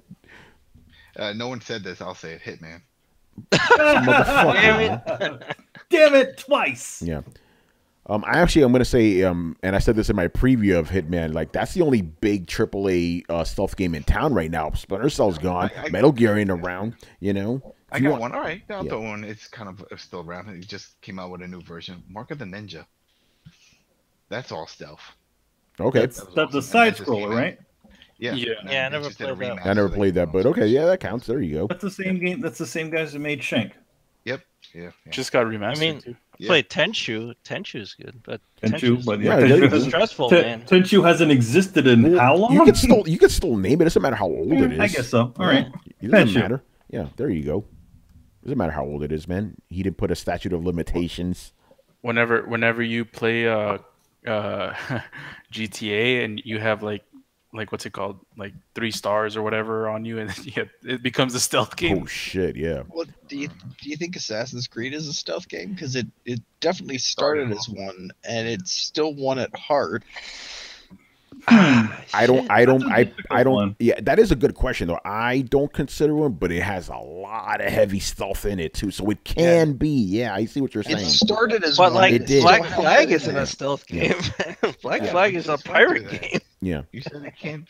Yeah, no, but the core, I'm still gonna say no, but I see what you're saying. By the way, the first Assassin's Creed, yes, it did start off as a stealth game, but I didn't play. That's when, as soon as I found my target, I ran right up to him and stabbed him in the stomach, and then found a place to hide. I did that with every mission, you know. Well, I don't know if the ability to not play it as a stealth game is what defines a stealth game, though. I don't know if the extra options change its genre. Yeah, that's what I'm saying. Like to me, it's like that's the only way you could, or at least Well, that's even its core. even in the new yeah. one, like there are the forts are so big and they're so well populated that you can't really realistically run in and just sword everybody. You can't accomplish your mission like that. You are forced to stealth. Yeah, So you still consider this new one an Assassin's Creed? Because a lot of people are saying that this is like a completely different type of game, just with the branding of AC. That it's more of like It just doesn't have anything to do with the Assassins or the Templars, but the core mechanics and gameplay are still definitely Assassin's Creed. It reminds me more of Black Flag, but I'd still consider it, honestly, having played it, I'd still consider it at its core a stealth game. Mostly because like that everything centers around being stealthy and assassinating people still. I wish you would have So- asked us what our favorite games that have stealth in them, because then you could say that, and then you could say The Last of Us, then you could say Batman. Fucking went on. We're changing the question now. Adam, there you go, man. Last of Us. There you go. yeah, Last of Us. Yeah, Batman. Assassin's Creed, because Assassin's Creed does have really good stealth in it, you know? It has really good stealth in it, and that's a core component of it, you know? Dude, if we're changing it to that, like Skyrim has surprisingly good stealth, like almost broken. All right, Oh, settle thank down. you, thank you, Wiz, Almost man. broken, Brad. Really? No, it's completely broken. Like, look, the game is known like the most powerful build is the stealth archer. Like people play those games stealthily. Every single character I play, I end up playing a stealth character in Fallout or Elder Scrolls. people that kill streaks in Call of Duty stealthy. Call of Duty. Yeah, that's a good point. Oh shit. Oh man. By the way, guys, if you're in the chat, you may want to start asking us some questions because other than that, we got one more. If we don't got any more, we're gonna wrap it up. All right. So the next question. Oh yeah, we're still up to Hashling and Slasher. What the fuck are we right now? Oh no, that's what. I'm confused, right? Okay, yeah. Now we're gonna answer his question. We got totally fucking sidetracked. Anyway, Hashling and Slasher. Do you think that there could possibly be too much detail in Red Dead Redemption 2 to where it feels more overwhelming than fun? Very interesting question. Yeah, I was thinking about that too. That is actually something I'm worried about because I heard some people comparing it to the. This is how we'll know. Go ahead. If you have to take a shit while you're on the horse, if you have to take a shit and you're trying to figure out where to go, and that becomes an issue, and you can't do missions because then you ate something bad and your stomach's messed up for like 2 days in the game, then we know it went too far.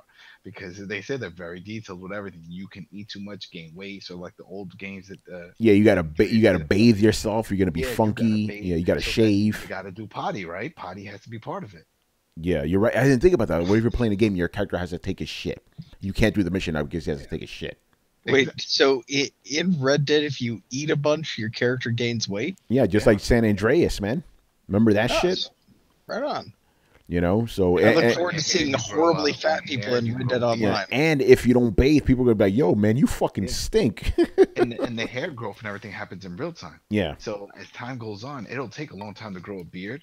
So if you want to cut it, you have to think how long it took for you to grow that beard. Yeah, I'm gonna be Grizzly Adams, man. I'm gonna be like, bro, you know, it's gonna be crazy. You know, but that is a concern. Like, how much micromanaging are you gonna have to do with your character? Because even GTA 4 got a little bit bored. I'm like, yo, how much of this shit do I need to do? I gotta go out with my friends. Gotta take care of my girlfriend. I gotta do all this shit. I'm like, come on, son. Yeah. I stopped doing all that. Girls breaking out with me because I need to. Like, yeah. Like I realized, I'm like, yo, Tony, you're like doing all this micromanaging shit more than actually playing a game. You know, I was like, fuck. Yeah. So I hopefully they'll like give you an option to maybe opt out of it because that is my kind of worry. That's just going to be just too much in there, you know? I mean, you can be a generic character with a grizzly beard and stanky ass. You stanky ass, dude, but I can't be having that. What if you can't do a mission because you stink too much? You're like, yeah, I would give you this, but nah, son, I don't. Nah, I think it'll just be flavor interactions. Like people will talk about like, you haven't bathed in a week. You're like, no, I haven't. I don't care. Yeah. Fucking flies buzzing around. You know, well, Snake has the bath thing. Remember, in 5. Oh yeah, he does. Yeah, too long. Yeah, he gets stinky. Yeah, that's right. Yeah, like if I only have to bathe every like 5 in-game days, then okay, you know. But if it's every night or whatever, and just to bring it up, because I mean it is a Grand Theft Auto type of game with Red Dead. You're back in a brothel. If you're going now realistic, are you going to be able to go upstairs? Yeah, Carlos, remind me to tell you a story based on that after the show. Oh shit, we'll do. Oh man, yeah, you're right about that. What if you go to the brothel, right? You come in funky. Yeah. Are those girls gonna service you? You know, they'll be like, nah, son. Yeah, you just pay more. Yeah, oh shit, that's right. That's a good point. The game, like, do they want to payday or not? Yeah, you're right about that. It's like, hey, you can still do it. It's just you have to pay more because you're funky. I could see it being like, you know, if you go and do a bunch of missions and like you get covered in blood and whatnot, like you got to shower before you go into town, or people are going to react to the blood all over your clothes. Yeah, that's another thing. There's going to be blood on your clothes. You know, people will react to that. I think again, it won't be limiting. It would just be flavor. Like if you go rolling in after you just massacred 5 people, they might be like, my God, he's covered in blood, blah, blah, blah, blah, and all this other stuff. But that might be cool. Like, you might like that even, like, where you go rolling and you're like, that's right, motherfucker, I am covered in bandit blood. Say something. Yeah. No, I think you might read about that because apparently if you turn... I know I was about to say some fake news right now. Okay, the story was that basically if you turn off the mini-map, the game actually, you know, the NPCs will tell you where to go. It turns out that even if you have the mini-map, they'll still do that anyway. It's just you don't notice it as much. You know, like if you turn it off, you're probably going to be more aware of people telling you where to go. But if you have it on, you're going to be like, whatever, I don't care what he just said. I'm going to go to that spot right now. You know, Yeah. so my point is like the game is gonna have dynamic dialogue. So I could see that. It's like you can still do the mission you're gonna go. It's just they may tell you how funky you are beforehand. You know, it's like, boy, you sure you don't want to bathe beforehand? It's like, all right, you know. Hey, you're one right motherfucker. Yeah. You're Yeah, right, that sounds boy. like something more like a Yeah. like a Grand Theft Auto comment. Yeah, like like- a Red Dead comic. Oh, I think they're gonna bleed into each other's territory too. I also look forward to like if you gain a bunch of weight, like people calling you fat ass. Oh my Yeah, god, can that you is- imagine being? Getting really offended by it and it making news. Did San Andreas ever do that? Yeah, Is that- remember you could make him fat. You go to the cheeseburger place and you just eat. You No, no, know? like Or I you know, can make a muscly. Yeah, you make a muscle. Or you go work out. Yeah. Yeah. I know you can get fat, but there wasn't anything that would just like tell Oh you. yeah, yeah. People on the street would diss you. You know. Oh shit! I didn't Yeah, remember just like that. remember when you got jacked up, like, yo, you looking swole, you know, like they would compliment you, and your sex appeal would go up if you're jacked too, you know. And it's Rockstar, so like, Yeah. it's not like something out of the blue. They could probably Yeah. do this. Yeah, I'm basing this off of what Rockstar games do, you know. So yeah, I can see that. Dude, okay. Rockstar courts controversy. Yes. Put it in there that people call you a fat ass if your character is fat, and they will explode with free publicity. Yeah, you're right because of shaming and all that. You're right about that, and Rockstar will not give a fuck, you know. And this time and age, yeah, it's definitely gonna happen. Definitely gonna happen. I mean, they can't really do like they can't shock people with sex anymore. Game of Thrones happened, so I think that might be the direction that they go. Yeah, GZDR says, "Tell the brothel girls you're French." Okay. Oh, there we go. Yeah. They're like, Yeah. Oh, okay, I get it. By the way, shout out to Rockstar because think about it like this: they actually had like a team of people dedicated to creating accurate horse ball physics. That's pretty awesome. Like you really don't want to support the game now, you know? 100 extra hours. I wonder if they got assigned that or if people volunteered. Yeah, Because if they did like an open call, like, okay, who wants to work on the horse balls? There'd be 5 guys that are like, wait, I'm really? assuming Yes, it's I'm all down. Animals. It's other animals too. It's not just the horse. Oh shit! Oh wait, pig balls and shit. Yeah, that's what Dude, you know that there's some dude in Rockstar who's horribly proud about rendering all the pig testicles. Damn. That's right. Like, dude, all the horse balls in that game, all me, buddy. Oh man, I don't even want to say this. No, I'm not. Save it for after the save show. it. Yeah. Oh man. Oh God, I shouldn't do. No, I'm not gonna do it because if I ask, if I ask this guy's question, then everybody else is gonna start asking 3 questions. We ain't having that. But then again, we're on Twitch right now, so we may change that rule. We'll see what happens, people. But I think we're actually done here for the night, which is That's crazy. Yeah, we're back to our normal times here. Yeah, we're done. We're not gonna fluff it up either. We don't do that around here. All right, man. So thank you for watching and listening. Leave us a question. Excuse me. We're rolling out motherfucking back. We have a contest. We have a contest, people. I should have said this in the top of the show. All right, so you only have a couple of days to win Red Dead Redemption 2. If you haven't already, make sure you follow us here on the Twitch. Follow us on Twitter, and over on Twitter, go to the pinned tweet. It asks you what your favorite Rockstar game is. You reply to that, and we're going to put you in our little... Manny, what the hell? It's just a randomizer, right? We're going to put you in a randomizer. It's just a randomizer. And we're going to pick you at random. We're going to announce you live on episode 207 of Throwdown, which is this Thursday at 10:30 p.m. Eastern, man. So, yeah, go over to Twitter. We got all the details and all that. Good luck. Again, contest is we're Monday now, basically. You know, we're going to end this shit on Thursday. So, get in there, man. Get in there. You never know who's going to win. You know, it's going to be crazy. All right. I think now we're good, you know. All right. All right. Thank you for watching and listening. Leave us the questions in the comment section of this episode on YouTube or over on the Coalition. We'll answer them on next week's show. Subscribe to Throw It Down on SoundCloud, iTunes, and the YouTube. Follow us on Twitch, Twitter, and Facebook at Throwdown Show. Links are located in the description below. Once again, our host, Tony Polanco, and challenged by Emilio Lopez, See you later, guys. Chris Seeley. Hey, take care, everyone. Carlos, we'll see you next week, man, or 2 weeks from now. Have fun. Or 3, man. 3 Yeah, days. I hope everyone enjoys Red Dead because I know I won't. Later, people. Shit. Brett Murdoch. I'll wait to play Red Dead with you, Carlos, purely out of solidarity. Appreciate that. Nah, Adam man. Vale Have a good week, people. and Get Brian ready Mon for Friday. and Brian Monjoma.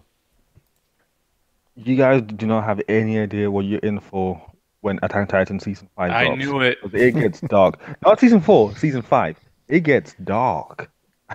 By the way, You people, thought that people get Just it put was up the bad? brightness. Nah, it gets much worse. we're gonna spend a whole hour after this show trying to avoid spoilers from Brian. Yeah, all right, guys. We'll see you on Thursday, man. Good luck with the contest later. Peace. Later, guys. Yo, when Levi gives birth, oh my gosh. This motherfucker.